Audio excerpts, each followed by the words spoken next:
Welcome to Centennial Oral Histories, a series featuring former and current leaders of Duke University and Duke Health, sharing memories of their time at Duke and their hopes for Duke's future.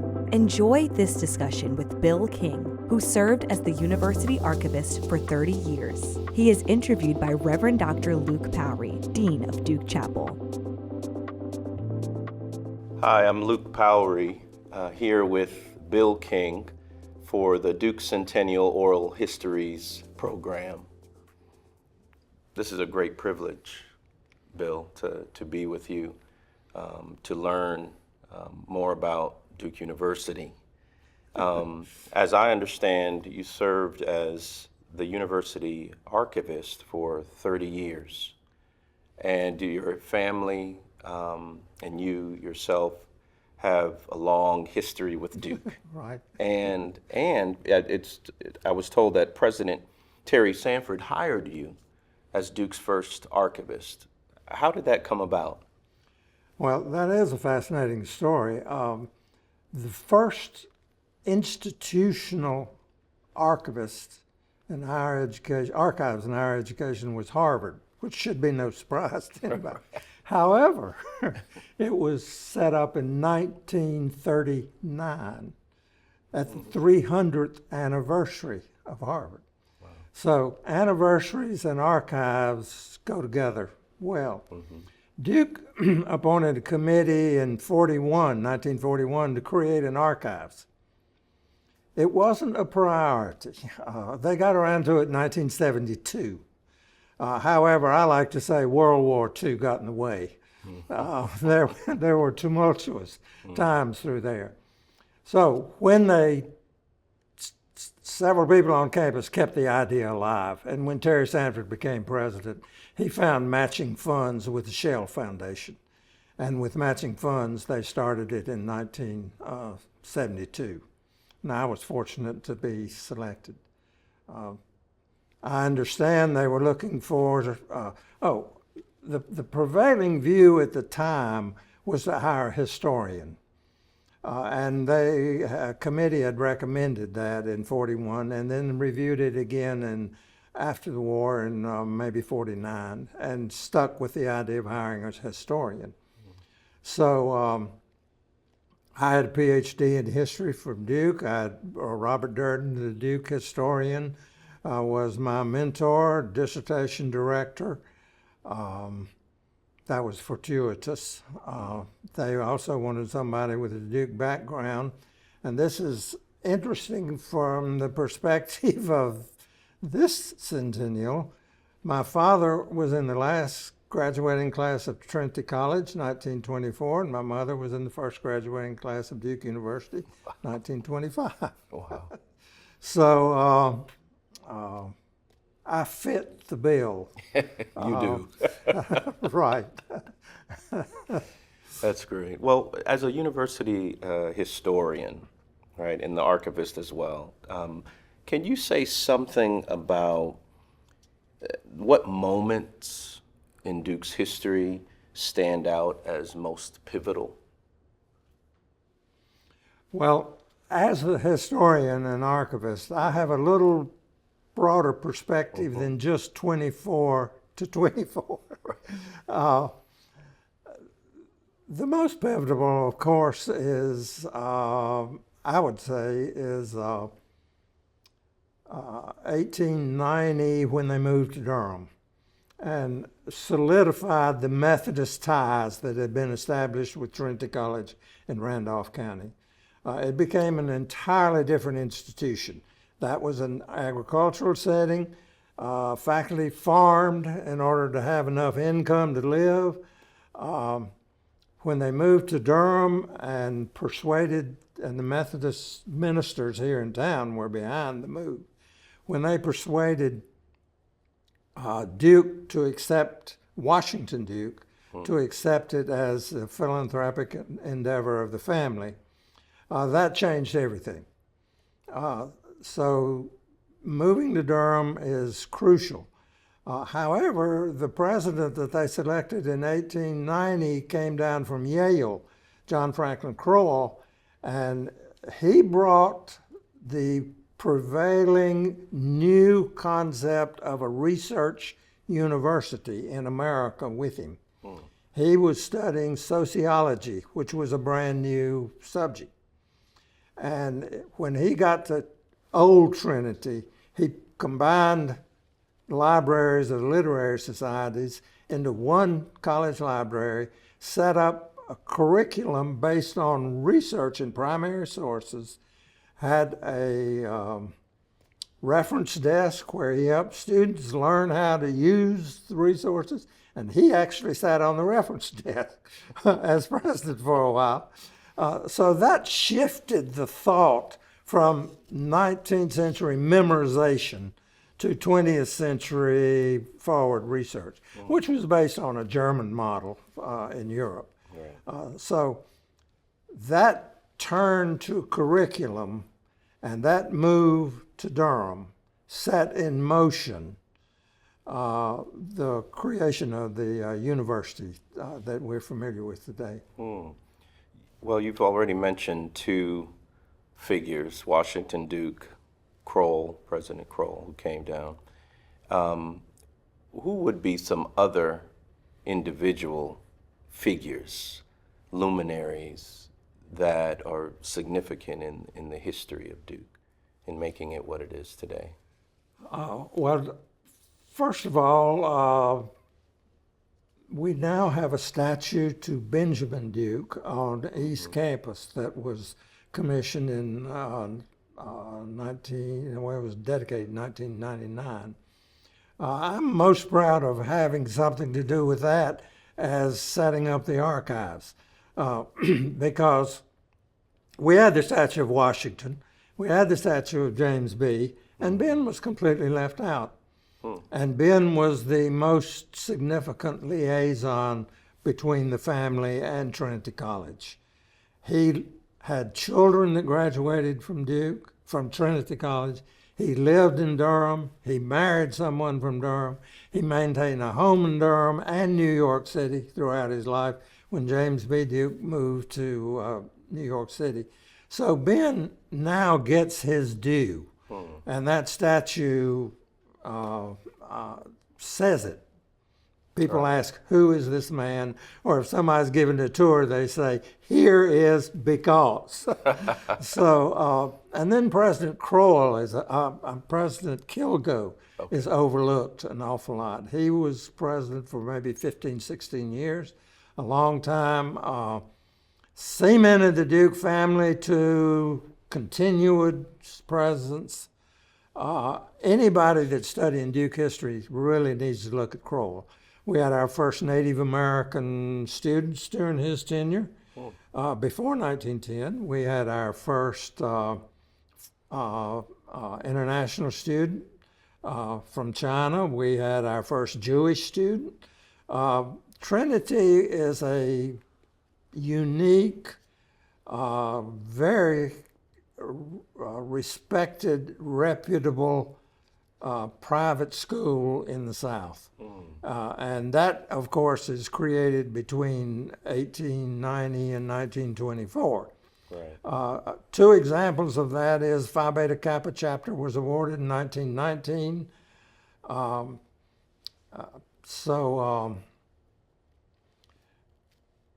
A lot of the building of Duke begins during the Trinity in Durham period. There's a book called Trinity and Duke that really anyone should consult that covers that period. Professor John Spencer Bassett was probably the most influential professor in the history of the school. He carried on this research-based curriculum, founded the Trinity College Historical Society. One little minor thing that separates Trinity gets people's attention today is, with all the talk and controversy and legitimate concern and discussion about Confederate monuments this day and time, John Spencer Bassett's Trinity College Historical Society set up a town gown civic lecture or civic celebration. In 1902 or 3, they selected George Washington's birthday as the date of that annual celebration. In the face of all of this attention to the Confederacy, Trinity was a school with a difference, and proud of it. Yeah, no, And that's just a minor but telling illustration. Then, of course, William Preston Few was the president of 1910 to 1940. He transitioned the school into a university. Going forward, there are a dozen. Married Duke, Biddle, Trent, Siemens, kept the family tradition going. There's a Mary Duke in every single generation of the family, from before the Civil War to the present. The Duke family history can get very confusing because they use the same name over and over and over again. I would say any dean and any librarian are very important in the transition and growth of the internationally and nationally known university we have today. Alumni Affairs, the first director was Charles Dukes, D-U-K-E-S. Different name, no relation to the family whatsoever. Laney Funderburk, a contemporary of mine. I was a class of 61. Okay. And Laney was a class of 60. Brought the Alumni Affairs program into a modern stance. Utilized speakers, utilized reunions, class reunions of a higher magnitude, organization with an advisory board that carried it into new territory, travel programs, affinity groups, Duke MasterCard to raise money. I mean, there's a tremendous, Duke is in a lot of transition from 1960 to 1990. Big period of transition. And so almost anybody that's around, and Laney was there 14, 15 years, played a role.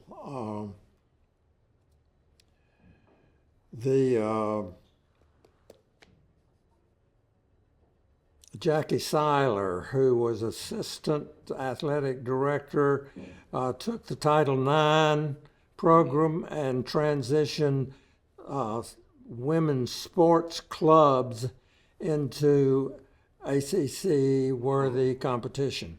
A name that people would probably not think of, an avenue they might not think of, but she played a significant role in bringing that level to a higher competitive level. If you want to talk about the desegregation, That's a whole session. Two things that are the most significant in our 100 years. One is solving a administrative governance problem, and one was desegregation. And in 1961 and 3.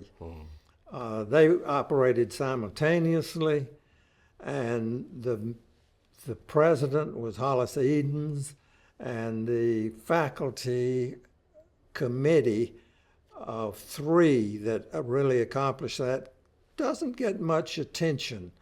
But Barnes Woodall from the Medical Center, Marcus Hobbs, chemistry professor, and R. Taylor Cole, the first provost, was a political science professor. They were appointed by President Darrell Hart just after Edens, to deal with the Board of Trustees to get the school desegregated. The board was the obstacle. They, to digress for a minute, what the archivist does is help people do research and collect material for research. Melissa Keene, doctoral candidate from Rice University, walked in the door one day and said, I'm doing a dissertation on the integration of private higher education in the South. I'd been suggesting that topic to the Duke History Department for about 5 years and nobody had picked up on it. So she wrote the book, Desegregating Private Higher Education in the South, came out in 2008 on Rice, Tulane, Emory, Vanderbilt, and Duke. Duke was in the middle of that pack. They didn't lead the pack, they didn't bring up the rear. They were in the middle.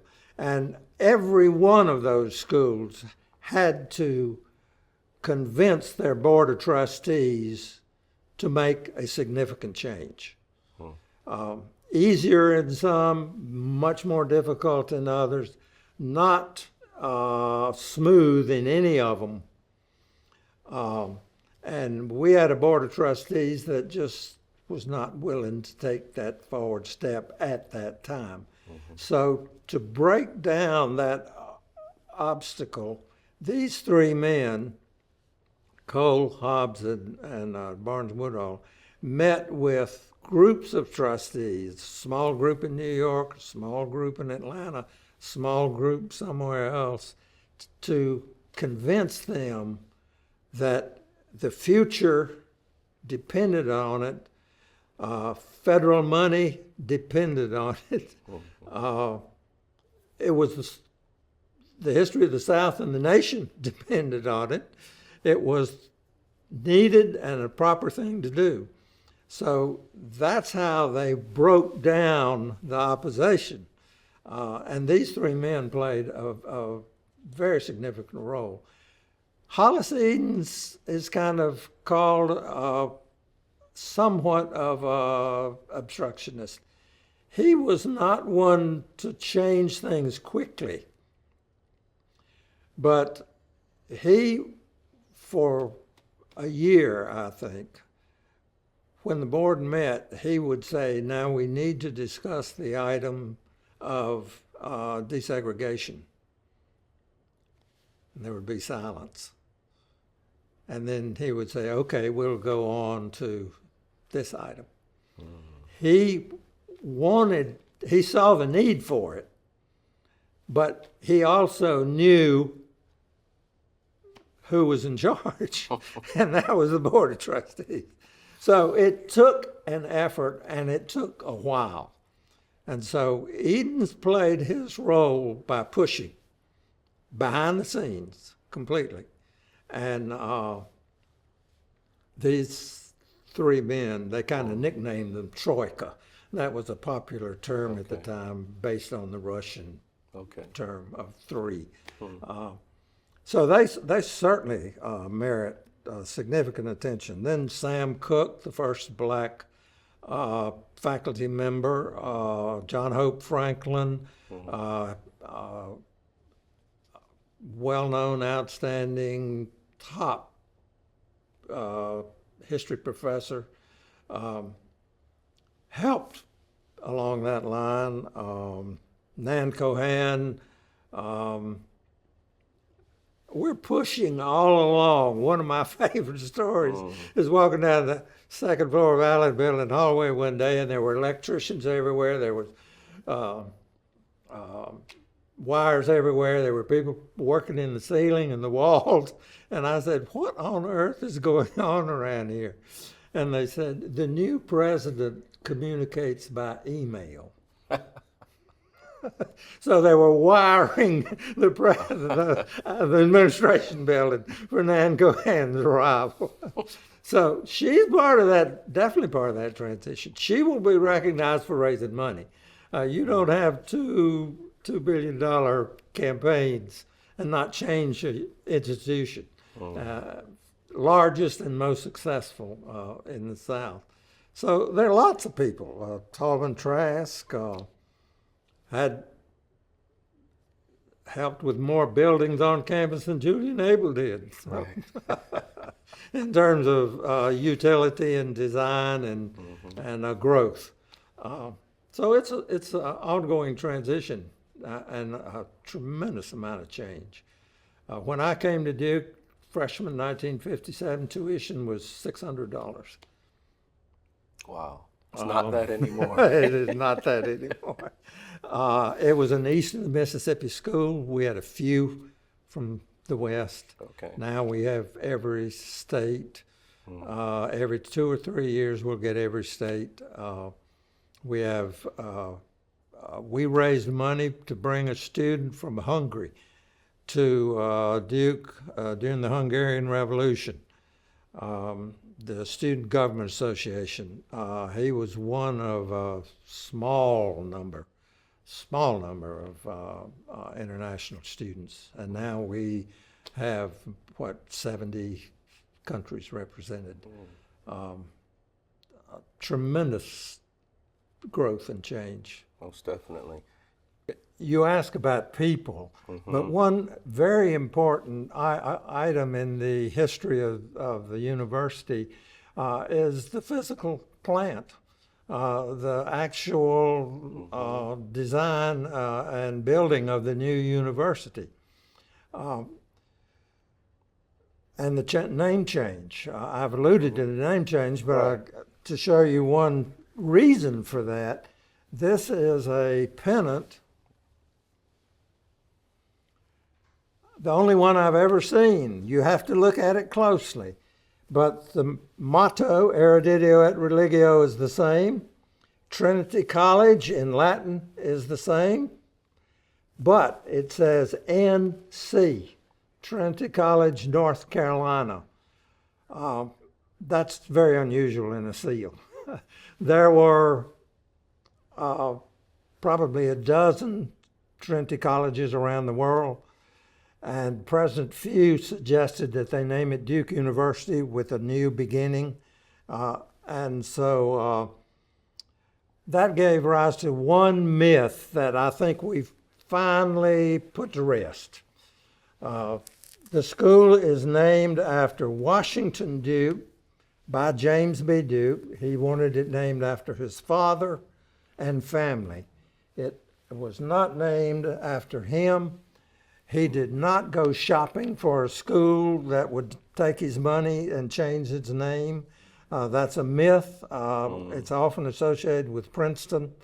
There's nothing in the Princeton archives, there's nothing in the Duke archives that gives any substance to such a story. So the name change takes place for that reason. Duke also gave $19 million to build 2 campuses, in addition to creating the family philanthropy, the Duke Endowment, which we could spend an whole hour. We'll let Charlie Lucas talk about that. Right. So with the Duke selected his architect who built his statement house on Fifth Avenue, gift to his wife, was Horace Trumbauer of Philadelphia, architectural firm whose reason was to build houses like this. Newport, Rhode Island, Fifth Avenue, Philadelphia. And so Duke gave the money and Duke selected the architect. The architect selected the style. East Campus was what we now call East Campus, was the original Trinity College campus, and it was flat, and it was designed, it incorporated older buildings, and so they built the Georgian-style red brick campus in that particular setting. The price of land went up. There wasn't enough land to begin with. President Few had been horseback riding a mile or 2 west. He decided that that looked like a possibility for a campus. They quietly bought up all the land, which we now call Duke Forest and Duke Campus. And people in Durham woke up to a headline one day saying, new campus to be located 1.25 miles west. Another headline said, largest building permit in the history of the South today, signed today. And so the Gothic campus was built in a place that had ravines, higher ground, lent itself to dramatic architecture. And so Julian Abel, the black architect for Horace Trumbauer, was the chief designer. And the firm of Trumbauer and the designer of Abel designed 2 campuses. Now, the stock market crashed. This is during the beginning of the Depression.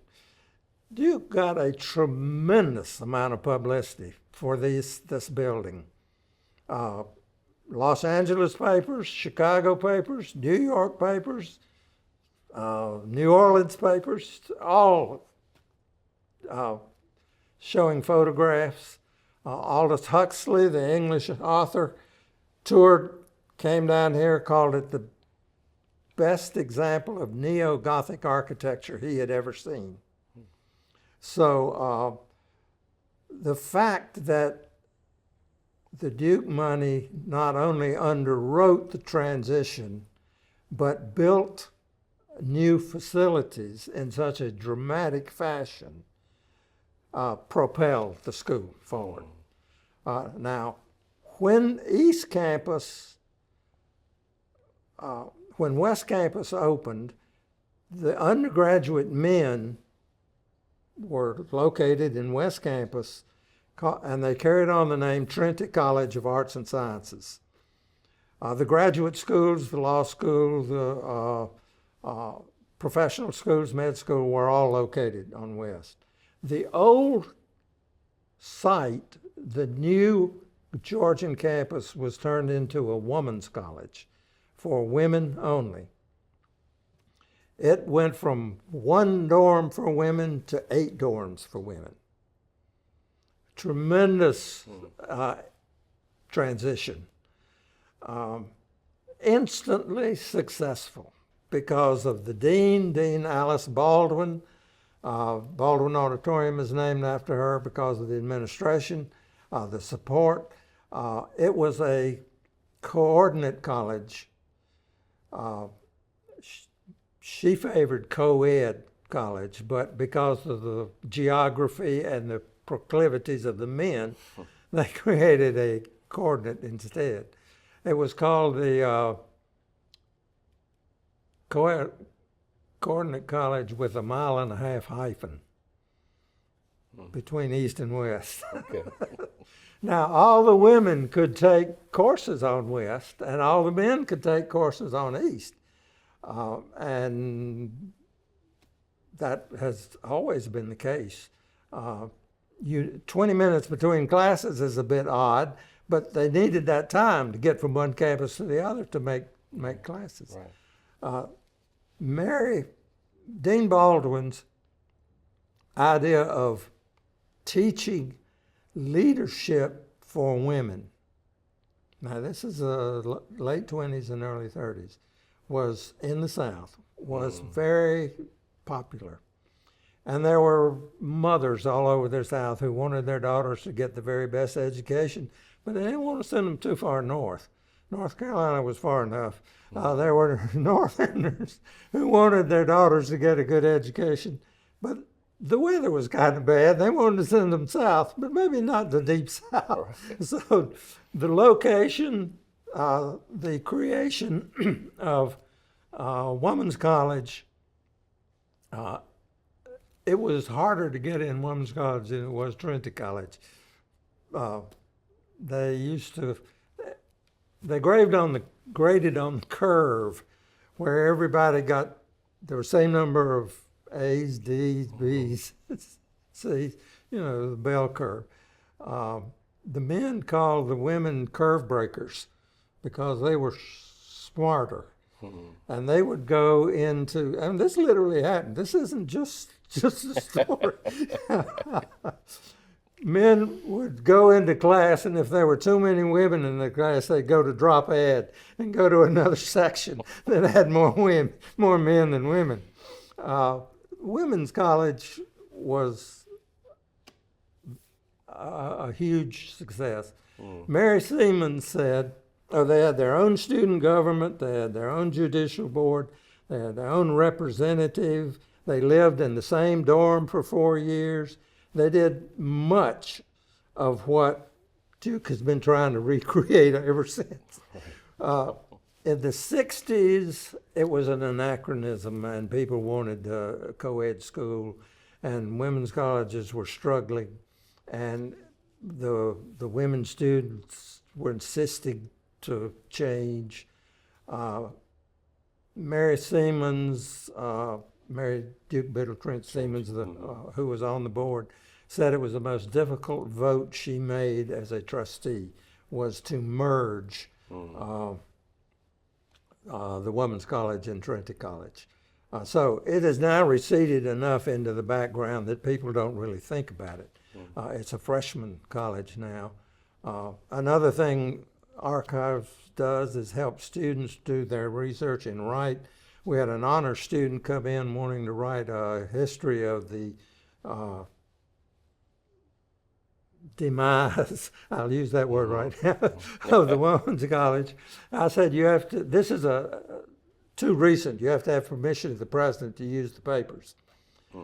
So you have to write Terry Sanford. So she wrote Terry, and I told her, write him for a permission to write a history of the abolition of the Women's College. So she did. She got a letter back from President Sanford saying, you have permission to write a history of the merger of the Women's College and the Trinity College, Arts and Citizens. You didn't get many things by Terry Sanford. And of course it was a merger. People think of it as abolition, but that was a very important part of Duke. I'll tell you one more Terry Sanford story. He was the right man for the right time. He was controversial because he was a politician and had a public record. He was not an academician, and so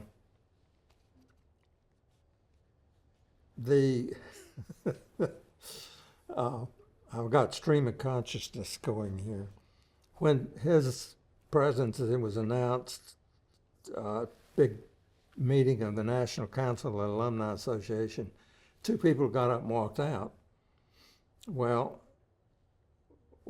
everybody understood, one, because he had been a political opponent of Sanford, and he had no desire that Sanford be president of his alma mater. Nobody understood the other one. 20 years later, someone asked the trustee, why did you get up and walk out? He became a trustee, and they asked him, said, you know, I've always wondered why you walked out when Terry Sanford was announced president of Duke. And he said, what do you mean? Why you walked out? And he said, oh, I had to go to the bathroom. And so for all these years, people had blamed him when he was a solid supporter of Terry Sanford. But Terry Sanford had listening sessions with students all around campus, and had one in the lounge of the library. So I decided I'd go down and I'd see what took place in these. So there were about 20 students down there, and there was a young lady from Eden's Quadrangle.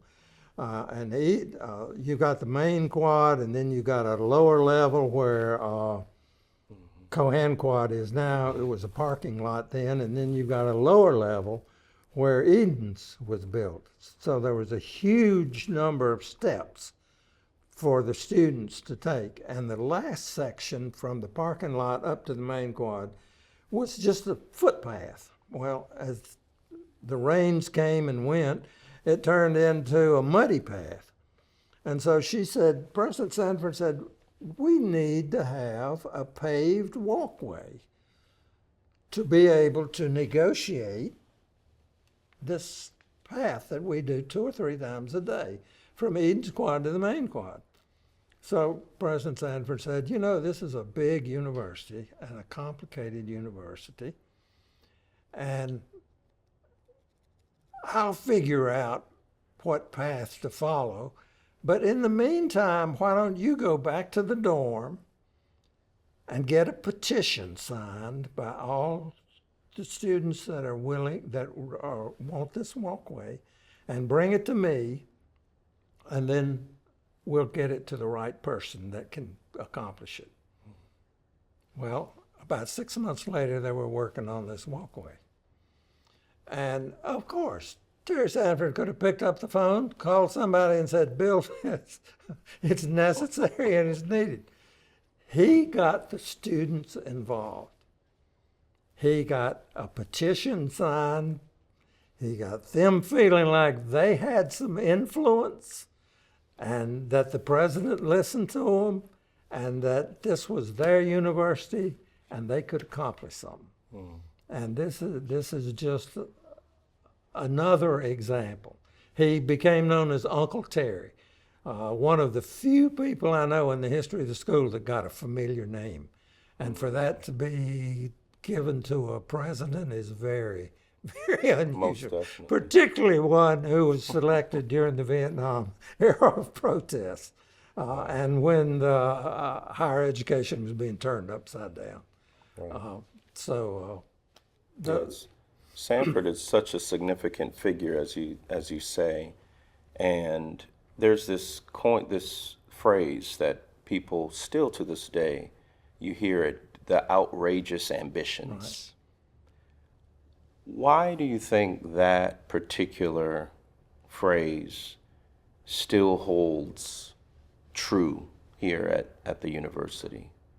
Like it's echoed down throughout history and people still use it today. Why is that phrase so significant for the university, or what does it say about Duke? You're asking the historian, so I'm immediately going to say, excuse me.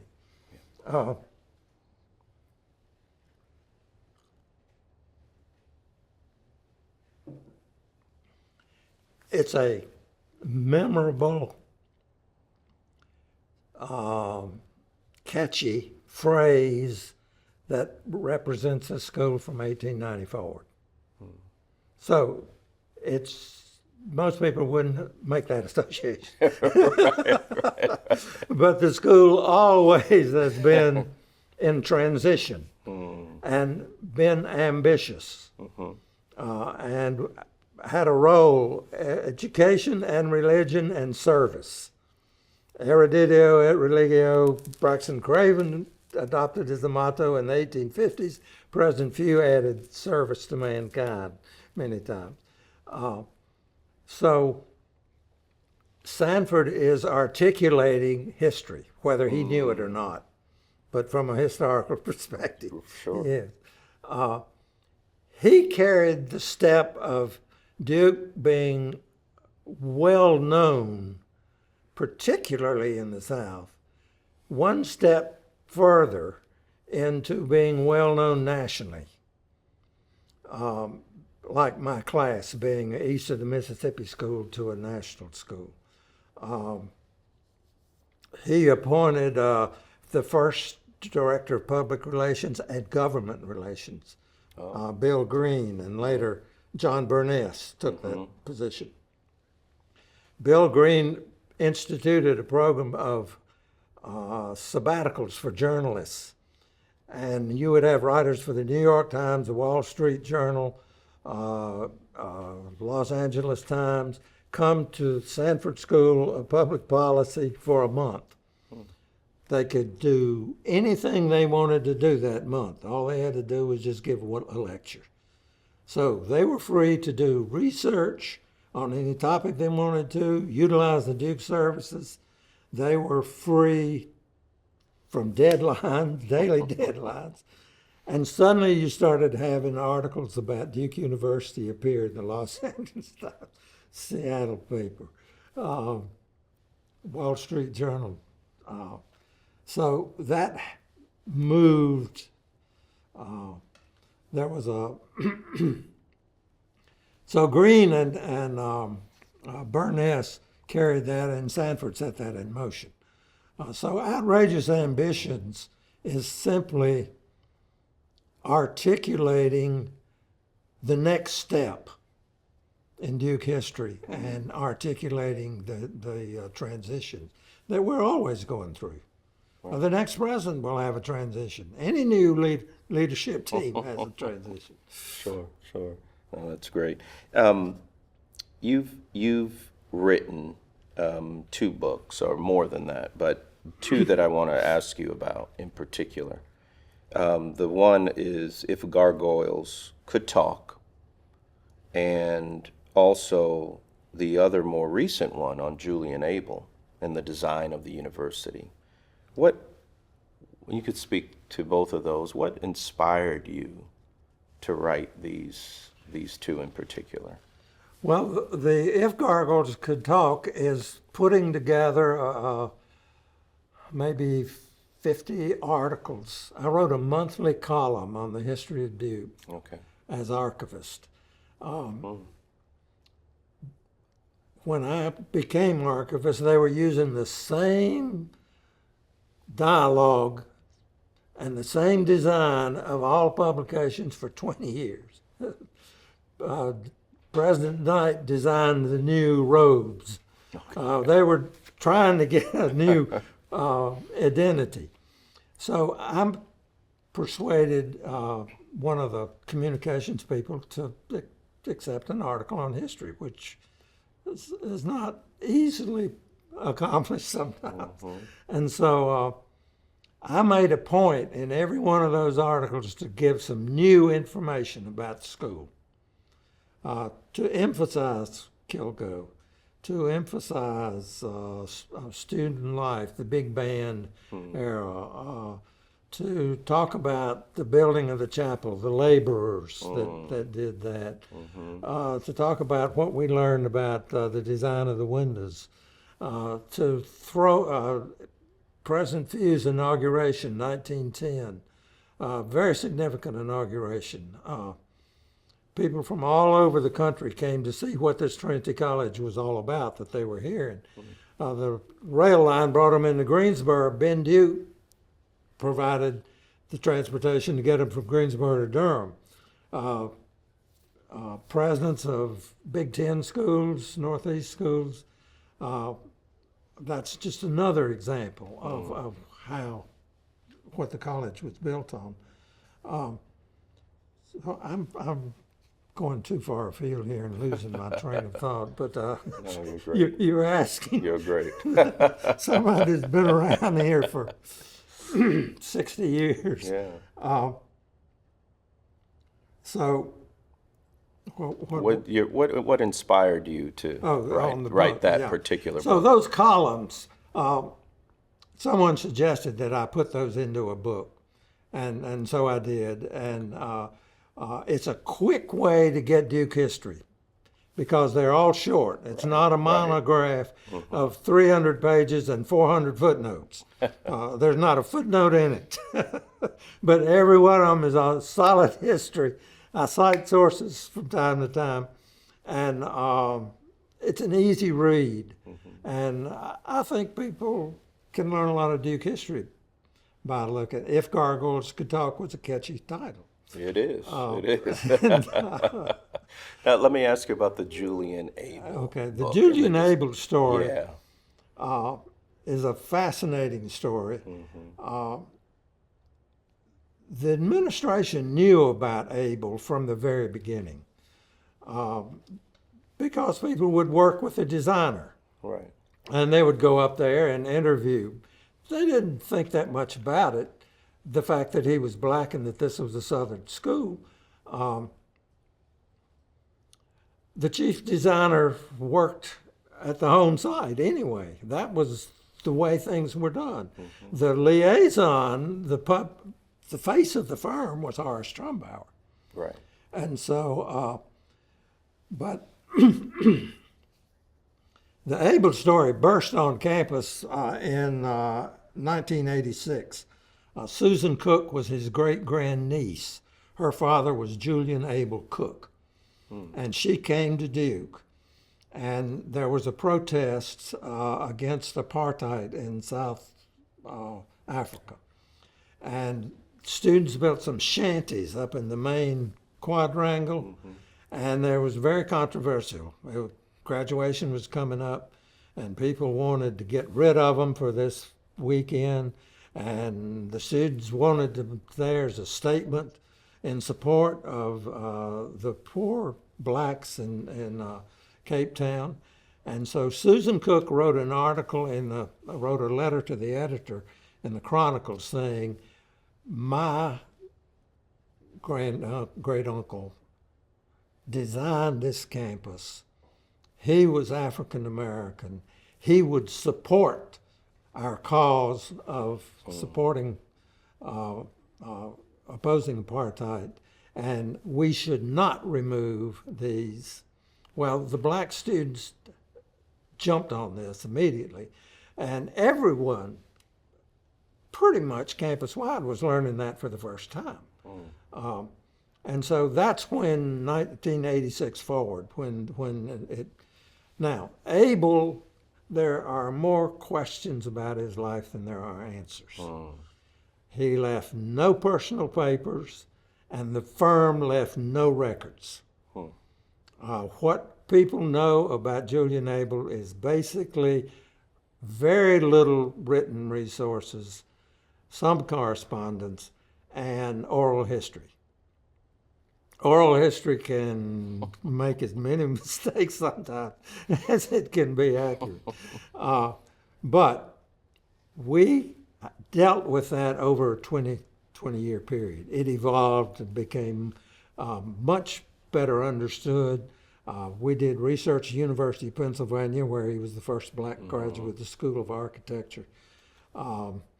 We found someone, we found out that Susan Cook told us that Julian Abel Jr. was still alive. And we didn't even know anything about Julian Abel Jr. So the Friends of the Chapel group, I was president for a while, we decided we would invite Julian Abel Jr. to campus to see how he would react and how we would react to him.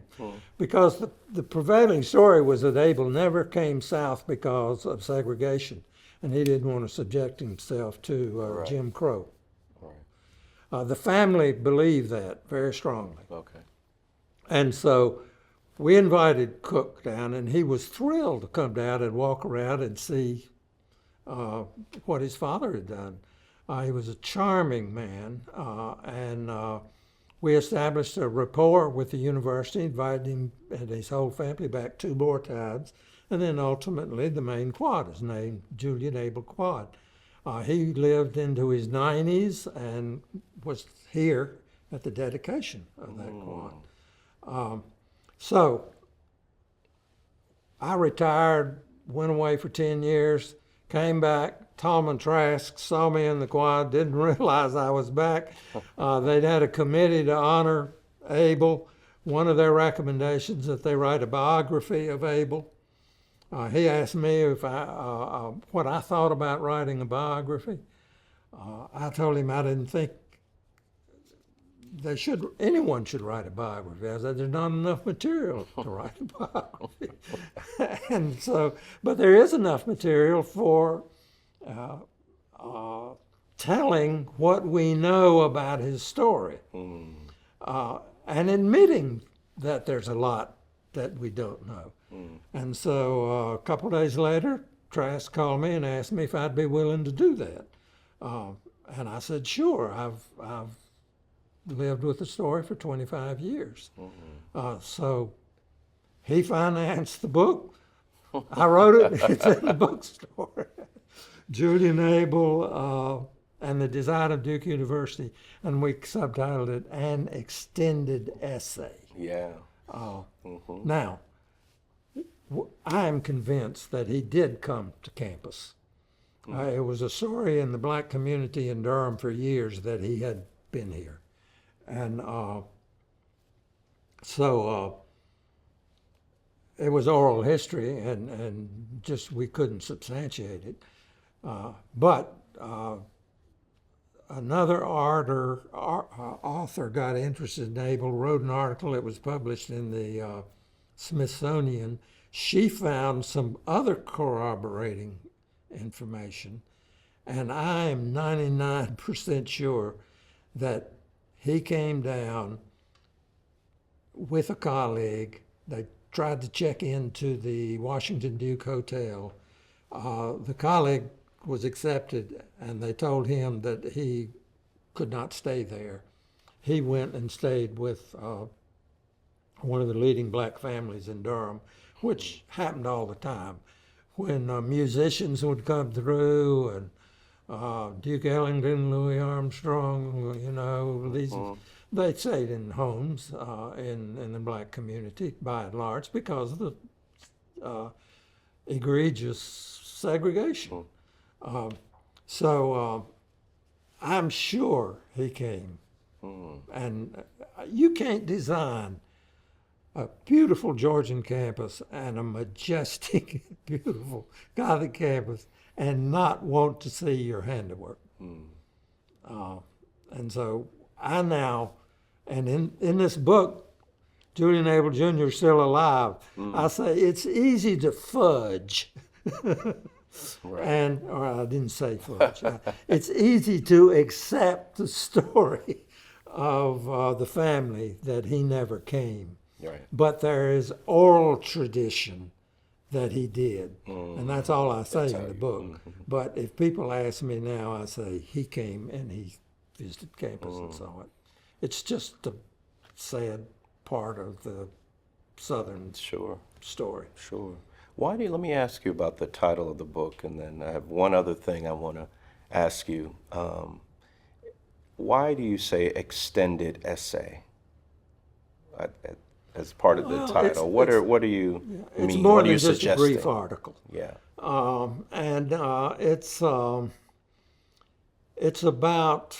It's a very sophisticated design.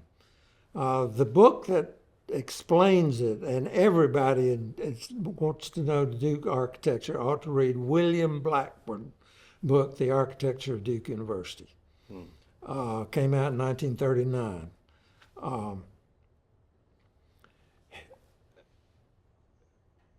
The Gothic campus has elements of Elizabethan style, elements of medieval battlemented style, elements of late Elizabethan, highly decorated style. It has 5 towers. No 2 are identical. There's a tension in there between unity and diversity. And Blackburn spells all this out. He went to Philadelphia and he interviewed Julian Abel. It's the only document we have that we can say somebody talked to the architect on. Oh, wow. And so it's an extended essay in that it tells some architectural detail and it tells some family detail, and it leaves out some things that ought to be left out, and it tells some things that need to be told. Okay. It's an ongoing story. But it's not a biography. Right. Well, one last thing I want to ask you, Bill, is as we sort of as the university moves into the 2nd century, what are your hopes for Duke? Well, I have some concerns and some hopes. First of all, because of the Trinity College and the Women's College being separate schools among the entities of the professional schools, there's always been an attention to to teaching and student life. I think one of the distinctive features of the university is the attention to freshmen, attention to first year experience of being away from home. It was true in my year which is quite different from today. But so I would hope they would always continue to have full professors teach undergraduates, which is common here, and they would always be interested in this transition from away from home and from high school to college. Now, I'm concerned about the cost. And I think everybody in private higher education ought to be concerned about the cost. Who knows what we're going to be facing 25, 50 years from now. But you have to be alert to pricing yourself out of your clientele. That's right. So that's a concern. I feel very strongly about the motto, erudicio et religio. I like the fact that this emphasizes learning and ethics. Learning and, knowledge and faith. This day and time, do we ever need the element of ethics? And this motto is broad enough to encompass that. It has been controversial through the years. It's too church-oriented. It's too Methodist-oriented. That's part of our history that I hope we never forget. Yes. And I hope we stick with the motto. The shield is being played around with. Some things are being redesigned, but let's keep erudicio et religio. It's an important, very important concept. And if they were to ask me what I would do, I would say we need an annual lecture on Duke history. And I would name it the John Spencer Bassett lecture. It doesn't have to be on what we've talked about today. Sure. I think, that scares some people, a boring lecture on history. But the School of the Environment could do it 1 year, the law school could do it 1 year, the graduate school could do it 1 year. You could talk about student life 1 year. You could talk about women's education. Right. Don't limit it to a chronological history. Right. But pay attention to the accuracy of your institution and build on that. Use your outrageous ambitions correctly. Right. Yeah. Well, Bill, thanks so much. This has been a privilege to learn from you, and you are indeed our university historian. Thanks for your time. I've been retired 22 years. I've told people I had 30 years to live with it every day. I've had 20 years to forget it. I hope this will stand the proof. Oh, thanks again. Thanks you.